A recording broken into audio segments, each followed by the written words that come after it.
आज से हम लोग स्टार्ट करने वाले हैं कॉमर्स का बेसिक कंसेप्ट। तो एक शब्द है हमारे सामने कॉमर्स।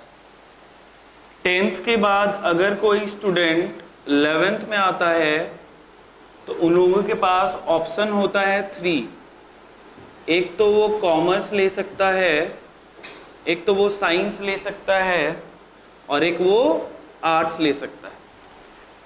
तो कॉमर्स लिए तो कॉमर्स के अंदर का कंटेंट सब्जेक्ट पढ़ने से पहले हम लोगों को कॉमर्स फील्ड के बारे में समझना पड़ेगा कि कॉमर्स पढ़कर हम लोग भविष्य में कर क्या सकते हैं। तो कॉमर्स के बारे में थोड़ा सा बेसिक कंसेप्ट लेते हैं, तब हम लोग उसके अंदर के सब्जेक्ट के बारे में आएंगे। जैसे अगर सपोज दैट हम लोग अगर साइंस लिए, साइंस में अगर हम लोग बायोलॉजी लिए तो उसमें हम लोग क्या बनेंगे? ह्यूमन बॉडी का डॉक्टर बनेंगे। तो डॉक्टर मतलब क्या? डॉक्टर मतलब होता है वो सारे ऑपरेशन करके बॉडी का वेरियस पार्ट्स के बारे में नॉलेज लेता है, तो वो उसका इलाज कर पाता है। ठीक उसी प्रकार से अगर हम लोग कॉमर्स लिए हैं तो कॉमर्स में भी हम लोग डॉक्टर बनेंगे एक आदमी का जिसका नाम क्या है? बिजनेस। तो कॉमर्स में हम लोग सारा का सारा स्टडी करते हैं किसके बारे में? बिजनेस के बारे में। Business and finance. Commerce is a field related to study about business. अगर हम लोग बिजनेस एंड मनी, अगर हम लोग कॉमर्स पढ़ेंगे तो हम लोग एक इंसान का इलाज कर पाएंगे जिस इंसान का नाम है क्या? बिजनेस। तो बिजनेस एक ऐसा इंसान है जो मनी से रिलेटेड सारा ट्रांजैक्शंस करता है। तो हम लोग इस तरीके से भी बोल सकते हैं तो कॉमर्स जो है वो हम लोगों को पढ़ाई करवाता है बिजनेस एंड फाइनेंस। फाइनेंस मतलब होता है money and sources about money. तो बिजनेस में हम लोग सारा का सारा बिजनेस के डिपार्टमेंट के बारे में पढ़ते हैं और मनी में हम लोग सारा का सारा मनी और मनी से रिलेटेड इक्विवेलेंट सोर्सेस के बारे में पढ़ते हैं। अब आप लोग मेरे से एक सवाल पूछिएगा कि कॉमर्स तो आप बता दिए कि सर हम लोग डॉक्टर बन जाएंगे, तो जैसे हम लोग बायोलॉजी पढ़ते हैं तो उसमें हम लोग डॉक्टर बनते हैं क्या चीज पढ़ के? ह्यूमन बॉडी का वेरियस पार्ट्स का ऑपरेशन करके उसके अंदर का नॉलेज हम लोग लेते हैं, तो हम लोग उसका इलाज कर पाएंगे। तो कॉमर्स में हम लोग कैसे बनेंगे सर? तो कॉमर्स के अंदर जो स्टडी मटेरियल्स होगा वही उसका कंटेंट होगा, वही उसका पार्ट होगा। तो हम लोग अलग अलग सब्जेक्ट को बिजनेस का वेरियस पार्ट्स की तरह डिफाइन कर सकते हैं। जैसे हम लोग बिजनेस के बारे में बात करेंगे कॉमर्स में तो उसका वेरियस पार्ट्स क्या है? तो जो भी हम लोग सब्जेक्ट, जो भी हम लोग कंटेंट पढ़ने वाले हैं कॉमर्स में, 11th में, 12th में, बीकॉम में, एमकॉम में, चार्टर्ड अकाउंटेंसी में, एमबीए में, जो भी हम लोग कॉमर्स का डिपार्टमेंट चूज करने वाले हैं उसमें हम लोग पढ़ेंगे क्या? अलग अलग सब्जेक्ट जो उसका वेरियस पार्ट्स के बारे में नॉलेज देगा हम लोगों को, बिजनेस के वेरियस पार्ट्स के बारे में। तो थोड़ा हम लोग बात करते हैं हर सब्जेक्ट का, फिर हम लोग आ जाएंगे सबसे मेन सब्जेक्ट जो होता है कॉमर्स का, जो बच्चों को समझ में अच्छे से नहीं आता है, वो होता है अकाउंट्स। अकाउंट्स बहुत ही इंपॉर्टेंट सब्जेक्ट है, उसका आत्मा भी बोल सकते हैं कॉमर्स का। जैसे अभी हम लोग पढ़ने क्या वाले हैं,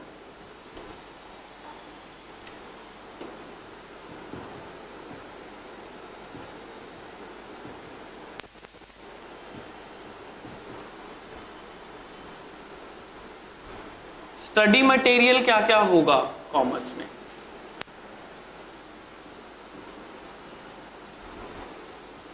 जैसे एक सब्जेक्ट है इकोनॉमिक्स, एक सब्जेक्ट है अकाउंट्स, एक सब्जेक्ट है बिजनेस स्टडी,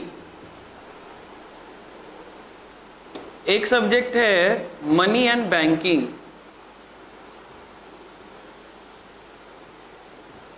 एक सब्जेक्ट है बिजनेस लॉ, और मैथ्स तो कॉमन है, ये सबको आना चाहिए, और लैंग्वेज का नॉलेज।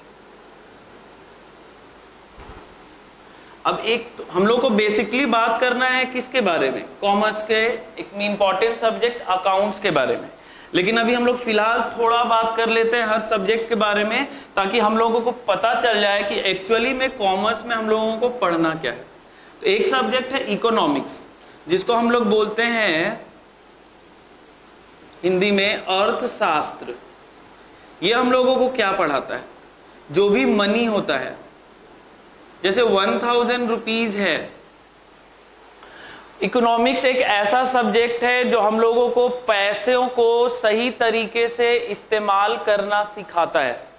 जैसे हमारे पास 5000 रुपीज है, लेकिन हमारे पास आवश्यकताएं तो अनंत है। मान लेते हैं हमारे पास 5000 रुपीज है, तो क्या उससे हम लोग सारा अपना आवश्यकता को पूरा कर पाएंगे?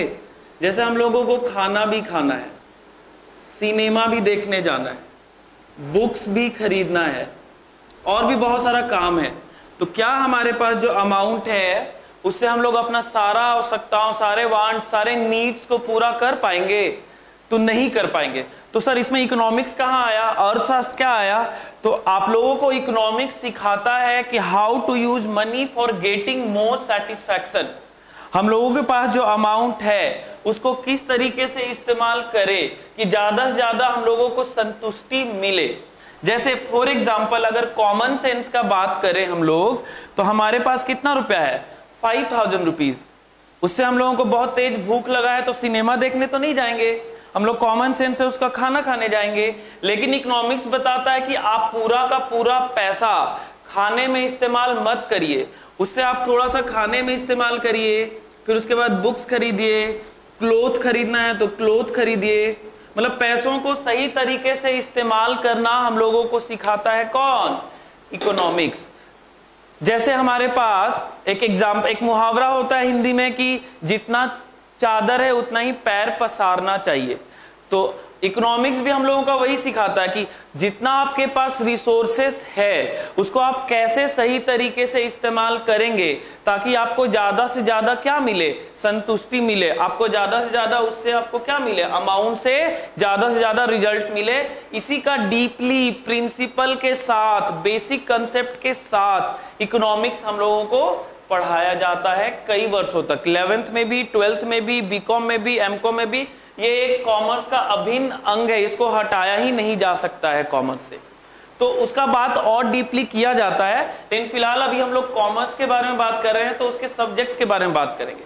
बेसिकली हम लोगों को बात करना अकाउंट्स के बारे में, लेकिन थोड़ा बात हम लोग बाकी सब्जेक्ट के बारे में करते हैं, फिर आते हैं हम लोग अकाउंट्स में। एक और सब्जेक्ट है बिजनेस स्टडी। अब इसका नाम ही काफी है, बिजनेस स्टडी। इसमें हम लोग पढ़ते हैं what do you mean by business, how many types of business, what is the process for running a business, various kinds of strategy for running a business, management, all kind of study related to business is we study in business study. एक शब्द है money, एक book है money and banking.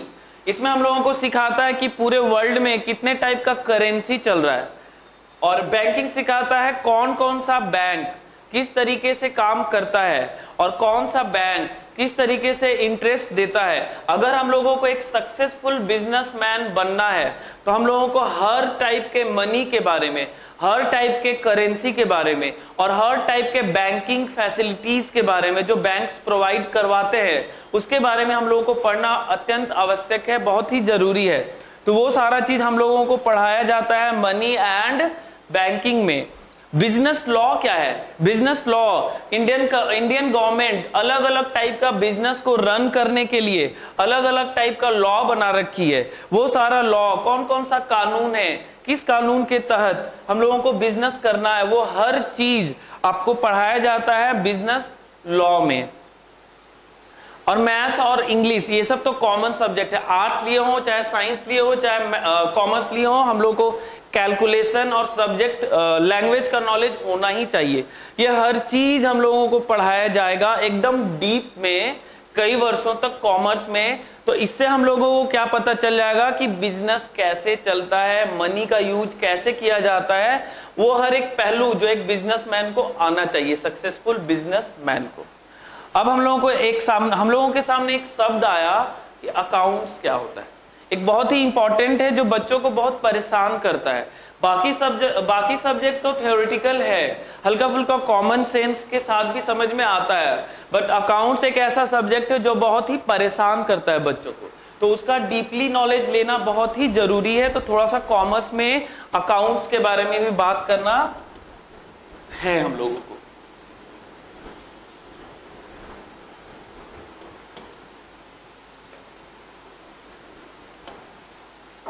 एक आया हम लोगों के वर्ड हम लोगों के सामने,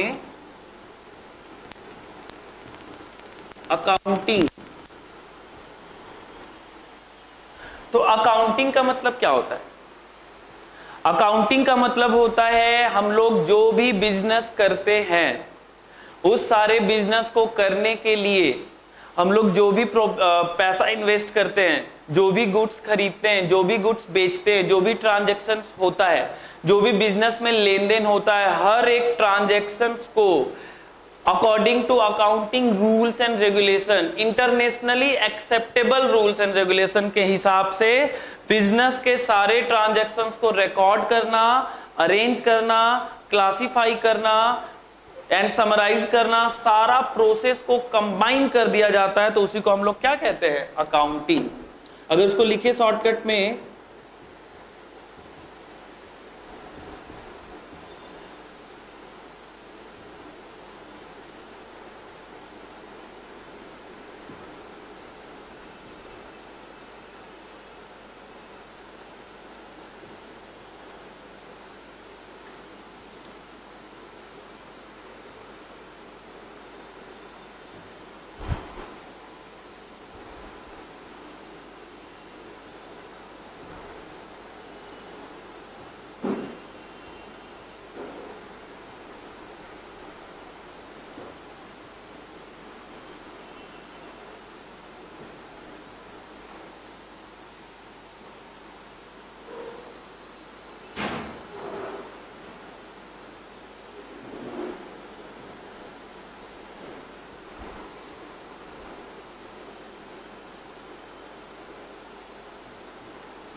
accounting is an art of, art मतलब होता है कला, कला मतलब बिजनेस के सारे ट्रांजैक्शंस को सजाना, अरेंज करना। Accounting is an art of recording, arranging, classifying and summarising all business transactions with accounting rules and regulations. ये जो सेंटेंस है ये अकाउंट का बेसिक ब्रीफली डेफिनेशन भी बोल सकते हैं इसको। तो अकाउंटिंग का मतलब होता है अगर कोई बिजनेस करना चाहता है और उसको प्रॉफिट पता करना है तो वो अपने बिजनेस के सारे ट्रांजैक्शंस को रिकॉर्ड करके रखेगा सारे रूल्स एंड रेगुलेशन के साथ, तो वो प्रोसेस कहलाता है अकाउंटिंग। लेकिन एक कॉपी हम लोग बना लिए और उसमें सारे ट्रांजैक्शंस को हम लोग लिख लिए, आज क्या खरीदे, आज क्या बेचे, आज क्या आया, आज क्या गया, कितने का सामान खरीदे, कितने का सामान बेचे, सारे ट्रांजैक्शंस को हम लोग लिख कर रखे हैं, एक कॉपी में ही लिख कर रखे हैं। तो उससे हम लोग प्रॉफिट या लॉस नहीं निकाल सकते हैं क्योंकि उसमें हम लोग खिचड़ी बना दिए। परचेज भी लिखा हुआ है, सेल भी लिखा हुआ है, इनकम भी लिखा हुआ है, एक्सपेंसेस भी लिखा हुआ है, कैश भी लिखा हुआ है, बैंक भी लिखा हुआ है, हर टाइप्स के ट्रांजैक्शंस को हम लोग रिकॉर्ड करके रखे। तो वो मेरा एक खिचड़ी बना हुआ है, एक कॉपी में सारा ट्रांजैक्शन लिखा हुआ है। लेकिन अगर हम लोगों को प्रॉफिट या लॉस निकालना है, या कोई पूछ दे कि आप बताइए कि टोटल परचेज, ओनली परचेज कितना है, ओनली सेल्स कितना है, ओनली इनकम कितना है, ओनली एक्सपेंसेस कितना है, एक सेपरेट टाइप का ट्रांजैक्शंस का अगर कोई पूछे तो हम लोग नहीं बता पाएंगे। तो उसके लिए हम लोगों को एक और स्टेप करना पड़ेगा, arranging and classifying. Recording means all transactions recorded in a single copy is called recording, जिसमें हम लोग सारा परचेज, सारा सेल, सारा इनकम, सारा एक्सपेंसेस, सारा कैश ट्रांजैक्शंस वगैरह सारा लिखेंगे, उसको हम लोग कहते हैं रिकॉर्डिंग। बट अरेंजिंग कहलाता है और क्लासिफाई कहलाता है सेपरेट कॉपी बनाना। एक कॉपी बना लिए कि कितने का सारा परचेज आएगा, एक कॉपी बना लिए कि कितने का सारा सेल्स आएगा, एक कॉपी बना लिए कि कितने का सारा इनकम आएगा, एक कॉपी बना लिए कितने का सारा कैश ट्रांजैक्शंस आएगा, एक कॉपी बना लिए कि कितने का सारा बैंक होगा। सेपरेट सारे इंडिविजुअल आइटम्स को रिकॉर्ड करके रखना कहलाता है अरेंजिंग एंड क्लासिफाइंग। और जब हम लोग सारा individual income, individual expenses, individual purchase, individual cells अगर हम लोग कर लेंगे, देन उसके बाद अगला स्टेप होता है summarising. All income minus all expenses करके हम लोग क्या निकाल सकते हैं? प्रॉफिट। लेकिन सबसे इंपॉर्टेंट है हम लोगों का ये अकाउंटिंग एक सिंपल वर्ड नहीं है, अकाउंटिंग एक कंप्लीट प्रोसेस है। किसका किसका मिलाकर? Recording, arranging, classifying and summarising, ये चारों वर्ड का कॉम्बिनेशन को हम लोग क्या कहते हैं? अकाउंटिंग। जिसमें हम लोग सारे ट्रांजैक्शंस को अलग अलग पहले तो रिकॉर्ड करना, एक में सारे का मिक्स करना, फिर सारे को individually purchase, sales, income, expenses, cash, bank, सारे ट्रांजैक्शंस को सेपरेट करना, देन उसके बाद समराइज करना, मतलब होता है सारे इनकम में से सारे एक्सपेंसेस को माइनस करके प्रॉफिट या लॉस निकालना। वो होता है पूरा स्टेप्स को मिला दिया जाएगा तो हम लोग कहेंगे उसको अकाउंटिंग। लेकिन सबसे इंपॉर्टेंट होता है, वेरी वेरी इंपॉर्टेंट होता है रिकॉर्ड करना। अगर हम लोग पहले कॉपी में सारे ट्रांजैक्शंस को सही तरीके से रिकॉर्ड नहीं कर पाएंगे तो फिर आगे का स्टेप्स हम लोग नहीं कर पाएंगे। इसलिए सबसे इंपॉर्टेंट होता है रिकॉर्डिंग करना। तो सारे ट्रांजैक्शंस को रिकॉर्ड करना सबसे इंपॉर्टेंट है। लेकिन उसके पहले हम लोगों को अकाउंट्स का टाइप सीखना पड़ेगा, कौन कौन सा अकाउंट्स का टाइप है। थोड़ा सा टाइप्स के बारे में बात करेंगे अभी हम लोग।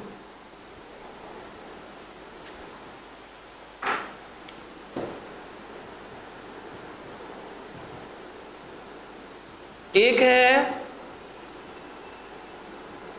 पर्सनल अकाउंट, एक है रियल अकाउंट, एक है नॉमिनल अकाउंट। इसको इस तरीके से ट्री में भी दिखा सकते हैं हम लोग।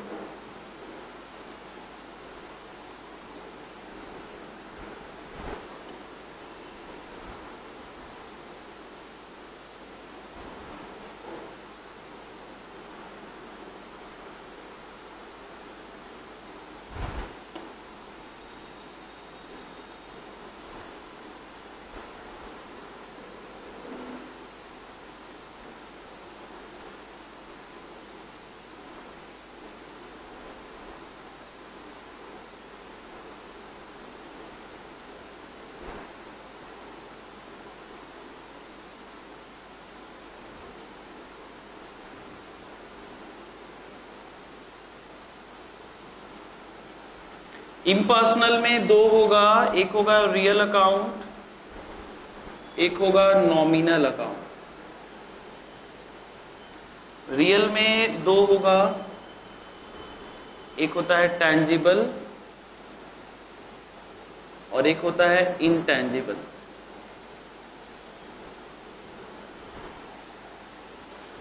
पर्सनल अकाउंट मान लेते हैं हम लोग एक बिजनेस है, मेन रोड में एक दुकान है, फिलहाल या कोई भी ऐसा शॉप है जहां पे कपड़े का बिजनेस होता है या दवाई का बिजनेस होता है, कोई भी बिजनेस हो। जैसे ही हम उस बिजनेस के अंदर दरवाजा खोल के कोई अंदर आया तो वहां पे जो भी सामान दिखा, जो भी गुड्स दिखा, जो भी ट्रांजैक्शंस हुआ, जिस चीज का भी हम लोग, जिसको भी हम लोग छू सकते हैं, जिसको भी हम लोग महसूस कर सकते हैं, जो दिखाई पड़ता है, all things in the business which can feel and touch by any person are comes under real account.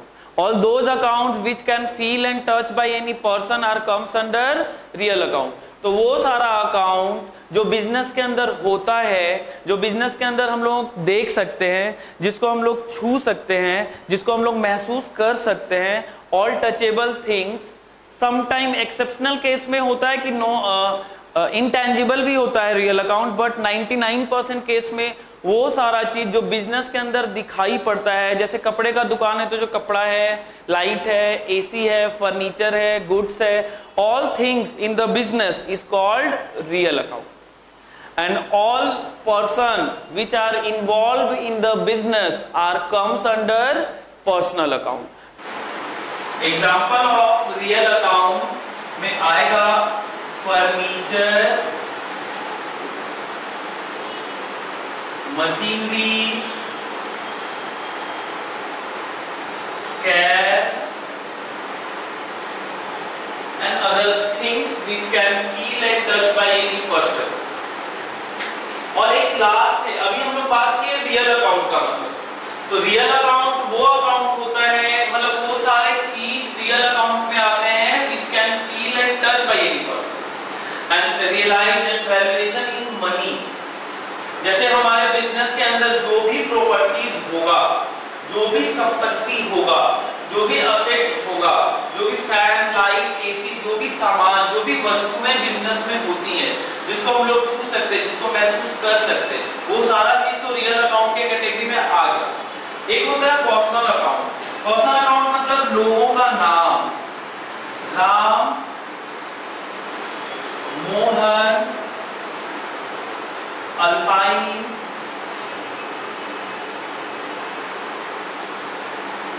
State bank of India. अब बोलिएगा सर ये सब तो पर्सन नहीं है, पर्सनल अकाउंट में इसको पर्सन होना चाहिए।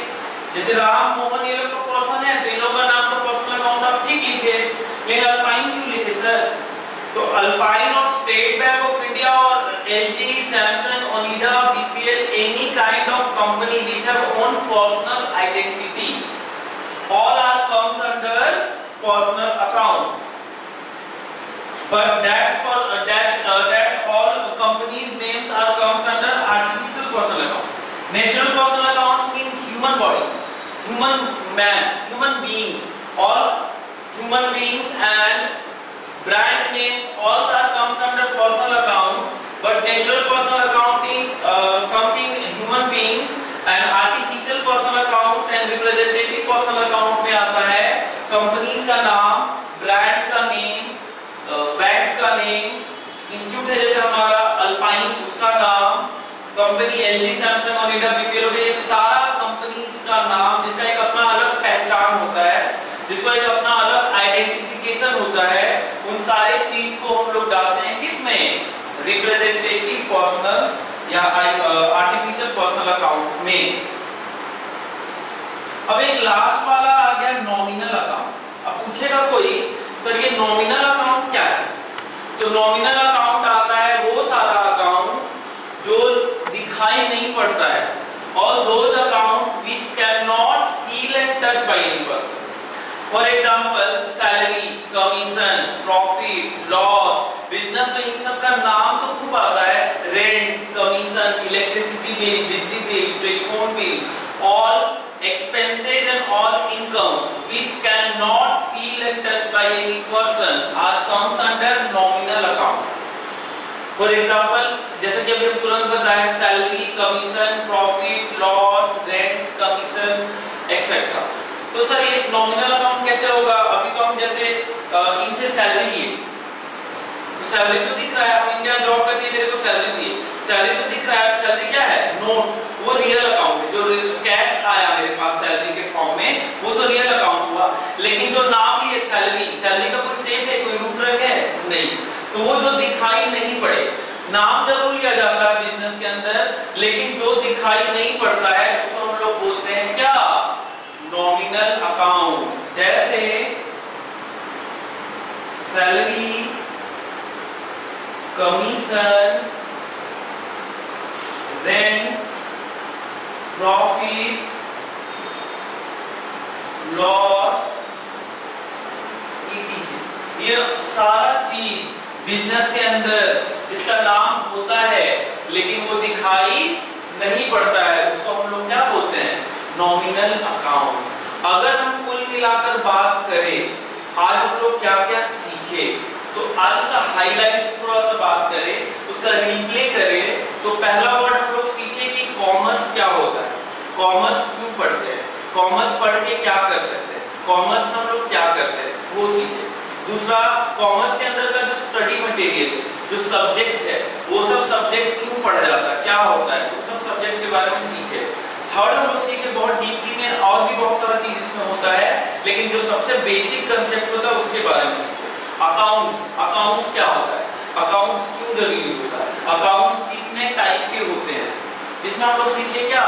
पर्सनल अकाउंट, रियल अकाउंट और नॉमिनल अकाउंट। अगर हम लोग अकाउंट्स को पकड़ के कस के निचोड़े तो उसका 3 बूंद आए, एक होता है रियल अकाउंट, एक होता है नॉमिनल अकाउंट और एक होता है पर्सनल अकाउंट, जिसमें सारे के सारे बिजनेस के ट्रांजैक्शंस को रिकॉर्ड करके रखा जाता है। ये जो 3 के बारे में अच्छे से समझ जाएगा उसको अकाउंट बात करते हैं।